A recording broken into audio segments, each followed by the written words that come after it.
Goalkeeper Rahul. ও Rahul again shot, again গোল, again গোল।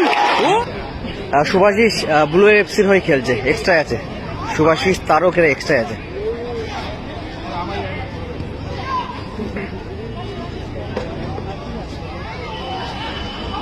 দেখুন দর্শকরা কোথায়, দেখুন বলটা কিন্তু এখন মাঠের ভেতরেই আছে, আবার কিন্তু সেম বসে পড়লো। এদিকে পার্থ কাকে দেবে? কোয়ার্টার ফাইনাল ম্যাচ কিন্তু খুব ভালো খেলেছে পার্থ, বাবুসোনা, বুবাই, গোলকিপার পান্তা খুব ভালো খেলেছে।